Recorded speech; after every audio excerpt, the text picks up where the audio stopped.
मैं professor doctor Saira Afghan हूँ। अभी मैं जो डिस्कशन करने लगी हूँ जिस टॉपिक पर, वो है पेन ड्यूरिंग प्रेगनेंसी। अब पेन ड्यूरिंग अर्ली प्रेगनेंसी या मिडिल प्रेगनेंसी या एंड ऑफ प्रेगनेंसी, ये हम तीनों चीज़ों को डिस्कस करेंगे। जैसे ही प्रेगनेंसी सेट होती है, हमारे यूट्रस के अंदर इम्प्लांटेशन होती है, तो यूट्रस के अंदर जब आके बेबी बैठता है तो यूट्रस उसको एक तरह से, इसको हम कहते हैं इम्प्लांटेशन पेन, कि बच्चा जब इम्प्लांट होता है यूट्रस के अंदर तो वो यूट्रस उसको एक फॉरेन बॉडी समझता है और वो हल्की हल्की कॉन्ट्रैक्शंस करता है ताकि उसको एक्सपेल करे। अच्छा, ये जो pen lower abdomen during pregnancy है, ये होता है अकॉर्डिंग टू सिवेरिटी, इंटेंसिटी या साइट कहाँ पे हो रहा है। तो फर्स्ट ट्राइमेस्टर में, यानी पहले इमीडिएटली आफ्टर गेटिंग प्रेग्नेंट, अगर इम्प्लांटेशन जिस वक्त होती है तो उसको हम इम्प्लांटेशन पेन कहते हैं। इम्प्लांटेशन पेन जो है वो हल्का हल्का जैसे पीरियड्स का पेन होता है ना, इस तरह का होता है और वो खत्म हो जाता है एज द प्रेगनेंसी एडवांसेस। उसके अलावा आपको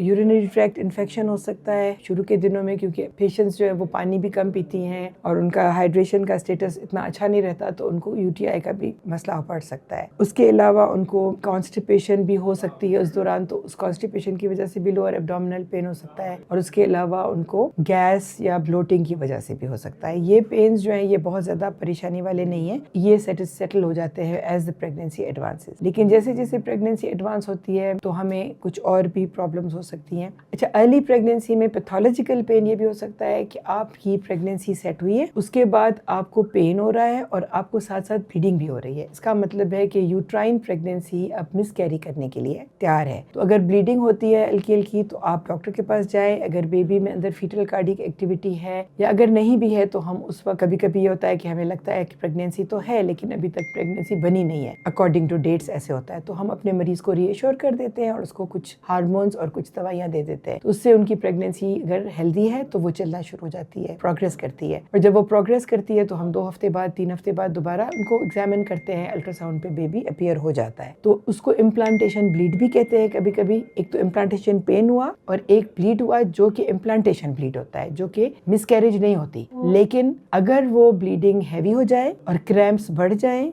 तो इसका मतलब है कि वो इनएविटेबल मिसकैरेज है, ये होगी। और जब फिर ब्लीडिंग हैवी हो जाए और फिर कुछ पार्ट्स बेबी के निकल जाते हैं, ये हिस्ट्री में होता है, तो वो इसका मतलब है बेबी की मिसकैरेज हो गई है। फिर उसमें आगे ट्रीटमेंट्स होती हैं। उसके अलावा कभी कभी प्रेगनेंसी अपनी नॉर्मल साइट पे नहीं होती, एक्टोपिक प्रेगनेंसी हो जाती है, ट्यूब में प्रेगनेंसी हो जाती है या ओवरी में प्रेगनेंसी हो जाती है। और वो प्रेगनेंसी क्योंकि प्रोग्रेस नहीं कर सकती, वहाँ इतनी स्पेस नहीं होती है, तो वो ट्यूब फट जाती है उसकी प्रेजेंस में। जैसे जैसे प्रेगनेंसी ग्रो करती है ट्यूब फट जाती है। ट्यूब फट जाती है तो अंदर ही ब्लीडिंग शुरू हो जाती है। अंदर ब्लीडिंग शुरू हो जाती है तो पेशेंट शॉक में चला जाता है, पेन एग्रेवेट होता चला जाता है, पेशेंट का जो है ना कॉन्शियस लेवल भी खराब होता जाता है, ब्लड प्रेशर ड्रॉप करता है, मतलब वो एक इमरजेंसी होती है, उसमें आपको डॉक्टर के पास आना होता है। उसके अलावा पेन की क्या रीजंस हैं कि कभी कभी अपेंडिक्स हो जाता है। अपेंडिक्स जो है वो ड्यूरिंग प्रेगनेंसी भी हो सकता है, उसकी फिर अलग साइंस होती हैं, वो डॉक्टर बताता है, ठीक है। और उसके अलावा आपको, मेरा ख्याल है मिड ट्राइमेस्टर या एंड ऑफ ट्राइमेस्टर में कभी कभी ब्लड प्रेशर के ज्यादा हो जाने से आपको